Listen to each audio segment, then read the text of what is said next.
Hello दोस्तों, Urdu GS academy में आपका एक बार पुनः स्वागत है। आज हम बात करने वाले हैं चंदेल वंश के बारे में। जी हाँ दोस्तों, काफ़ी महत्वपूर्ण ये वंश है और अक्सर इससे प्रश्न जो है पूछे जाते हैं। चाहे एमपी पीसीएस एग्ज़ाम हो या व्यापम कोई भी एग्ज़ाम हो, इससे अक्सर प्रश्न पूछे जाते हैं। दोस्तों, इसके पहले हमने भोपाल रियासत के बारे में बात की थी, जो काफ़ी महत्वपूर्ण था। खासकर जो चार महिला शासक थी जिनके बारे में हमने बात की थी, वो काफ़ी जो है महत्वपूर्ण था। इसलिए जो है उससे संबंधित सारी चीज़ें जो है बताई गई थी। तो आज हम बात करेंगे चंदेल वंश के बारे में। तो दोस्तों, बेसिकली जो चंदेल वंश है ये प्रतिहारों के सामंत थे। चंदेल वंश के पहले प्रतिहार शासक थे। तो दोस्तों, प्रतिहार शासकों का जैसे जैसे साम्राज्य खत्म होता गया, यानी साम्राज्य क्षीण होता गया, और जो चंदेल उनके सामंत थे ये उभर कर आए और इनके जो है इनका वंश स्टार्ट हुआ। तो दोस्तों, इनके वंश के अनुसार जो है इनकी जो राजधानी खजुराहो थी, ये प्रश्न पूछा जा चुका है कि चंदेल की राजधानी क्या थी। तो दोस्तों, चंदेलों की राजधानी खजुराहो थी। ये बहुत महत्वपूर्ण है, इस चीज़ को आपको याद रखना है। मैं साथ ही साथ आपको बताता भी चलूँगा कि कौन कौन से प्रश्न और किस तरह से प्रश्न पूछे जाते हैं। तो दोस्तों, प्रश्न पूछा जा चुका है कि चंदेलों की या चंदेल वंश की राजधानी थी तो खजुराहो राजधानी थी। ठीक है, इस चीज़ को आप जो है ध्यान रखेंगे। इसके बाद जो है इनके जो पहले शासक थे नन्नुक थे। ये भी बहुत इंपॉर्टेंट है कि चंदेल वंश के पहले शासक कौन थे। तो दोस्तों, चंदेल वंश के पहले शासक नन्नुक थे। चंदेल वंश की स्थापना जो है नन्नुक द्वारा की गई थी, जो कि प्रतिहारों के क्या थे, सामंत के रूप में जो है वो कार्य करते थे। ठीक है, तो चंदेल वंश की संस्थापक कौन है, यानी किसने स्थापना की है, किसने पर पहले वो थे तो वो नन्नुक थे। ये चीज़ आप जो है याद रखेंगे। नेक्स्ट जो है बागपति, जो दूसरे शासक हुए चंदेल वंश के, वह बागपति हुए। जो तो बागवती को अवलेखों में क्षितिपाल और जनार्दन सुंदर श्रीमान के नाम से भी जो है जाना जाता था। इनका जो क्षेत्र है, यानी जो इनका जहाँ तक इन्होंने राज किया, वो विंध्याचल पर्वत तक जो है वो फैला हुआ था। इसके बाद जो तीसरे व्यक्ति हैं जय शक्ति, जो वागपति हैं उनके पुत्र थे जय शक्ति। इन्हें जेजक या जेजा भी कहा जाता है, ये ध्यान रखिएगा। चंदेलों के प्रदेश को जेजा भुक्ति भी कहा जाता है। ये प्रश्न भी पूछा जा चुका है, एमपीपीसीएस में भी एग्जाम में ये पूछा जा चुका है कि जेजा भुक्ति किसे कहा जाता है। तो जो चंदेलों का जो प्रदेश है, ठीक है, उसे जेजक, जेजा या जय शक्ति इसी के नाम पे पड़ा है, इसलिए जेजा भी कहा जाता है। ये ध्यान रखिएगा। बागपति का पुत्र था, उसका नाम बेसिकली जय शक्ति था, लेकिन क्या हुआ, बाद में इसको जेजक या जेजा के नाम से भी जानने जाने लगा। इसके बाद जो अगले वंश के जो चंदेल वंश के राजा हुए वो राहिल थे। दोस्तों, राजा राहिल के द्वारा अजयगढ़ का किला, महोबा के निकट सूर्य मंदिर, महोबा के निकट अनेक झीलें एवं तालाबों का निर्माण कराया गया था। ठीक है, राहिल के द्वारा। दोस्तों, बहुत सारे जो है राजा हुए चंदेल वंश में, लेकिन हमने चंदेल वंश के उन्हीं राजाओं को यहाँ पर बताने की कोशिश की है जिनसे संबंधित जो है प्रश्न आते हैं। क्योंकि बहुत सारे राजा ऐसे होते हैं जो उनका साम्राज्य तो है, लेकिन उनके द्वारा कोई विशेष ऐसा कोई कार्य नहीं किया गया जो कि इम्पोर्टेंट हो या महत्वपूर्ण हो। तो यहाँ पर हम बात कर रहे थे राजा राहिल की। तो दोस्तों, जो राजा राहिल हैं, इन्होंने बहुत सारे जो स्थापत्य कला है इस क्षेत्र में जो है इनका बहुत योगदान रहा है। और अजयगढ़ का मंदिर है, महोबा के निकट जो सूर्य मंदिर है, या महोबा के निकट ही जो झील और तालाब हैं, उसका निर्माण जो है राहिल ने किया है। ठीक है, इसके बाद जो है इम्पोर्टेंट जो चंदेल वंश के राजा आते हैं वो है हर्ष। दोस्तों, हर राहिल के जो पुत्र हैं वो हर्ष हैं। ठीक है, कौन है, राहिल के जो पुत्र थे वो हर्ष थे। इसके बाद जो है यशोवर्मन। मैंने यहाँ पर हर्ष कैसा कोई विशेष कार्य नहीं किया, पर हर्ष को मैंने इसलिए यहाँ पर मेंशन किया है क्योंकि जो हर्ष के पुत्र हैं यशोवर्मन, इनके द्वारा महत्वपूर्ण कार्य किए गए हैं। इसलिए यहाँ पर बताया गया है कि जो यशोवर्मन के जो पिता हैं वो हर्ष हैं, यानी राहिल के पुत्र हुए हर्ष, और हर्ष के पुत्र जो हुए वो यशोवर्मन हुए। तो यशोवर्मन ने हर्ष के बाद जो उनका पुत्र हुआ वो हुआ यशोवर्मन। ठीक है, यशोवर्मन ने कन्नौज के प्रतिहारों को समाप्त किया। ठीक है, जो कन्नौज में जो प्रतिहार थे, क्योंकि चंदेल वंश बेसिकली क्या था, चंदेल वंश का उदय जो है पहले प्रतिहारों के सामंत थे। सामंत होने के बाद जो है जैसे जैसे प्रतिहारों का जो है साम्राज्य क्षीण होने लगा और उभर के कौन आया, चंदेल वंश आया। तो उसी में जो है यशोवर्मन ने कन्नौज के शासकों का क्या किया, प्रतिहारों को वहाँ पे जो है समाप्त किया और राष्ट्रकूटों से कलिंजर का दुर्ग जो है जीत लिया और मालवा के चेंदी शासकों को अपने अधीन कर लिया। यानी ये इनका जो है काफ़ी महत्वपूर्ण कार्य रहा। इन्होंने क्या किया, सबसे पहली बात तो ये किसके पुत्र थे, ये हर्ष के पुत्र थे।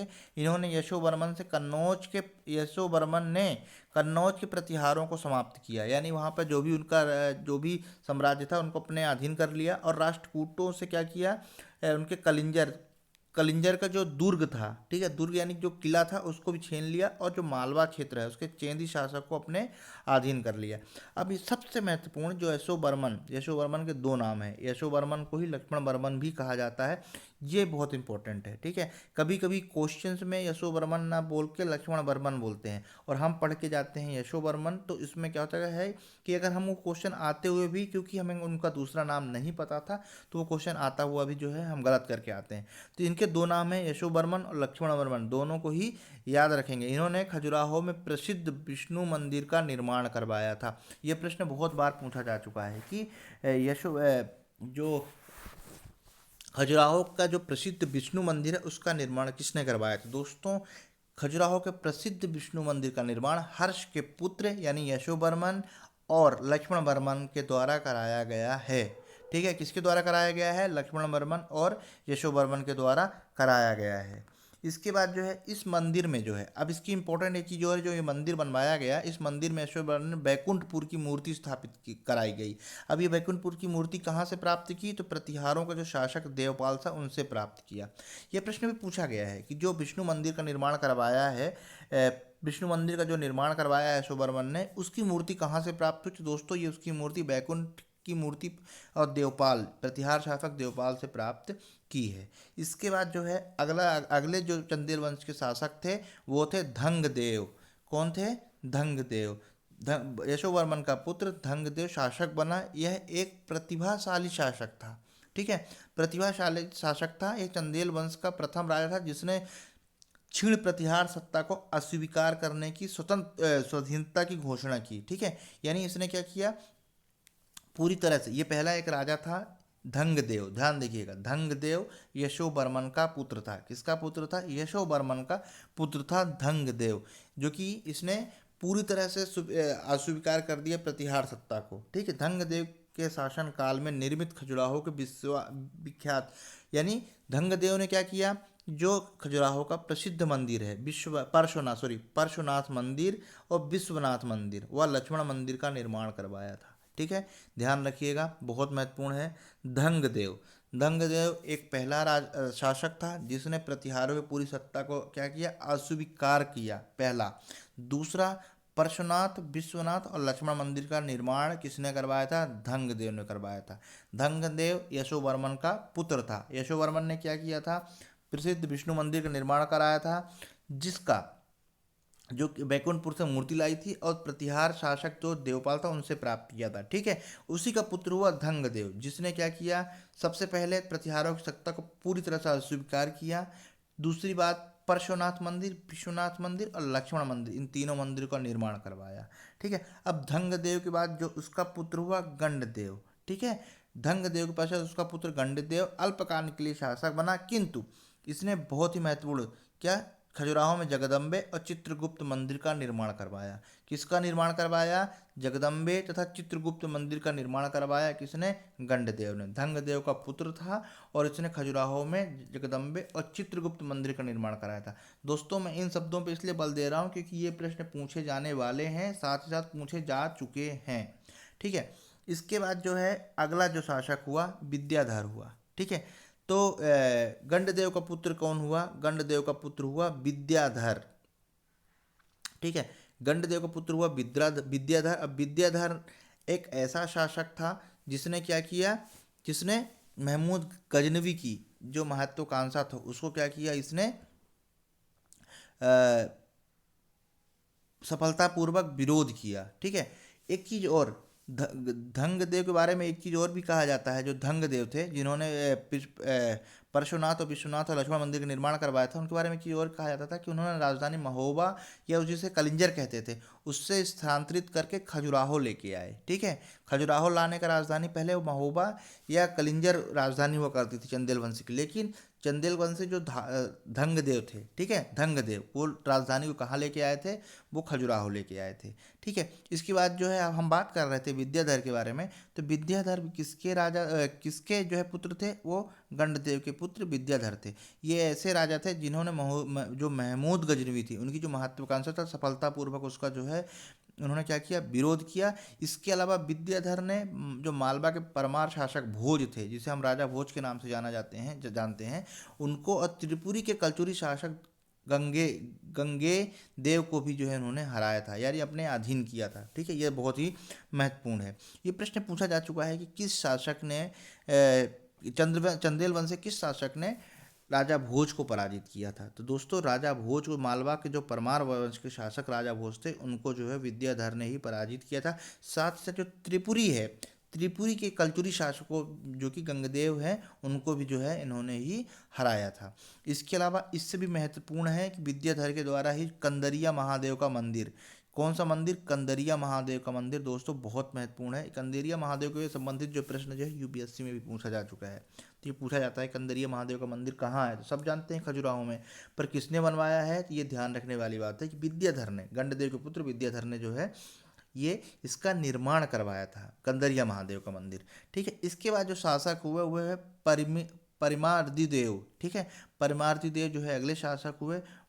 मदन वर्मा के जो है उत्तराधिकारी जो है उनके पोता परिमार्दिदेव है। ठीक है, इसके पहले आए थे मदन वर्मन। ठीक है, उन्होंने ऐसा कोई विशेष कार्य नहीं किया, इसलिए जो है उनके बारे में हमने यहाँ नहीं बताने की कोशिश की है, बल्कि उनके जो पोता था परिमार्दिदेव जो है उनके पोते थे। ठीक है, अब इन्होंने क्या किया, इन्होंने 1882 में महोबा में पृथ्वीराज चौहान तथा 1203 में कलिंजर में कुतुबुद्दीन एक देवत द्वारा पराजित हुए। मतलब इन्होंने जो है क्या किया, इन्होंने युद्ध लड़े, किससे लड़े, कुतुबुद्दीन ऐबक से लड़े 1203 में, जिसमें जो है उसमें पराजित हुए। साथ ही साथ पृथ्वीराज चौहान के द्वारा भी ये युद्ध लड़े गए, लेकिन उसमें भी जो है ये पराजित हुए। ठीक है, यहाँ दो कहीं आपको 1202 मिलेगा, कहीं 1203 भी मिलता है। ठीक है, तो वहाँ जो ये उनसे पराजित हुए। इसके अलावा जो है कुतुबुद्दीन ऐबक ने परिमार्दिदेव को पराजित कर कलिंजर, महोबा और खजुराहो पर अधिकार कर लिया। ठीक है, ये चीज़ भी ध्यान रखेंगे, इनका जो है इन्होंने कलिंजर, महोबा और खजुराहो पर अधिकार कर लिया। ठीक, इनकी विशेषता सबसे बड़ी खास बात ये रही कि इनके दो वीर योद्धा सेनापति थे, आल्हा उदल। दोस्तों बहुत ही दोनों भाई थे और दोनों बहुत सूरवीर थे। इनकी अक्सर कहा जाता है कि जो सतना का मैहर में जो है, सतना की तहसील है मैहर, वहाँ पर जो शारदा माई का मंदिर है वहाँ पर जो है ये आरती करते हैं। बहुत सारे जो है इनके वीरता के लिए संगीत भी, गाने भी बने हुए हैं आल्हा उदल के। ठीक है, तो ये आल्हा उदल जो है किसके दरबार में थे या किसके सेना में शामिल थे, तो दोस्तों चंदेल वंश के जो शासक थे परिमार्दिदेव, उनके ये सेनापति थे। ये प्रश्न जो है हर एग्जाम में बहुत बार ये पूछा जा चुका है। ठीक है, इसके अलावा इसमें जो प्रश्न और बनने की उम्मीद है कि कुतुबुद्दीन ऐबक और पृथ्वीराज चौहान द्वारा जो है ये पराजित किए जा चुके हैं, यानी उनसे ये युद्ध हार गए थे। ये भी जो है काफ़ी महत्वपूर्ण है, इस चीज़ को जो है हम ध्यान रखेंगे। इसके बाद जो है अगले जो हुए परिमार्दिदेव का उत्तराधिकारी कौन हुए, त्रिलोक वर्मन हुए। इसके बाद जो है आखिरी जो है इसमें इन्होंने क्या किया था कि तुर्कों को पराजित कर कलिंजर में पुनः जीत लिया था, इसलिए यहाँ पर बताया गया है त्रिलोक के वर्मन। ठीक है, और जो आखिरी वंश थे, मतलब चंदेल वंश के जो आखिरी शासक थे वो कीरत सिंह थे। ठीक है, कीरत सिंह थे। इस वंश के अंतिम शासक कीरत सिंह थे। कीरत सिंह की बेटी जो दुर्गावती है वो उनका विवाह जो है गोंडवाना के राजा दलपत सिंह के साथ हुआ था 1545 में। ये वही दुर्गावती रानी है जिनका अकबर के साथ युद्ध भी हो चुका है। ठीक है, यानी दुर्गावती जो है किसके समकालीन हुई, ये हुई अकबर के, मुगल सम्राट अकबर के समकालीन हुई। ये प्रश्न पूछा जा चुका है। ठीक है, तो चंदेल वंश के आखिरी शासक कीरत सिंह थे। इनकी जो बेटी थी दुर्गावती थी, जिनका विवाह जो गोंडवाना के राजा दलपत सिंह के साथ हुआ। ठीक है, अब इससे एक आध दो कुछ महत्वपूर्ण जो तथ्य हैं उसको हम देख लेते हैं। चंदेल वंश से संबंधित कंदरिया महादेव का जो निर्माण है विद्याधर ने करवाया था महमूद गजनवी पर अपनी विजय के उपलक्ष्य में। ठीक है। खजुराहो के जो मंदिर है उसका निर्माण 950 से 1050 के बीच में जो है हुआ था। और खजुराहो के जो मंदिर हैं वो हिंदू धर्म और जैन धर्म से संबंधित है। ये प्रश्न दोस्तों पूछा जा चुका है, इसलिए जो है इनको इसमें बताया गया है। तो इस तरह से कंदरिया महादेव का जो मंदिर जो बनाया है विद्याधर ने, ठीक है, वो महमूद गजनवी ने के विजय के उपलक्ष्य में बनवाया था। और खजुराहो के जो मंदिर हैं उनका जो निर्माण है 950 से 1050 के बीच हुआ। और खजुराहो में स्थित जो मंदिर हैं हिंदू और जैन धर्म से संबंधित है। दोस्तों ये बहुत काफ़ी महत्वपूर्ण जो ये बताने जा रहा हूँ मैं कि जो महोबा की राजधानी थी, महोबा या कलिंजर जो है खजुराहो में स्थानांतरित की थी, वो चंदेल वंश के शासक धंगदेव ने की थी। ठीक है। ये काफ़ी जो है महत्वपूर्ण है। चंदेल वंश को जेजा भुक्ति भी कहा जाता है, ये भी जो है काफ़ी महत्वपूर्ण है। तो दोस्तों इस तरह से जो है ये टॉपिक समाप्त होता है। अगला जो है टॉपिक जो है परमार वंश के बारे में आएगा, यानी अगली जो है हम बात करेंगे परमार वंश के बारे में, और उसमें देखेंगे किस किस तरह से जो है प्रश्न पूछे जाते हैं और कौन कौन से प्रश्न आए हुए हैं। तो दोस्तों पढ़ते रहिए। नमस्कार।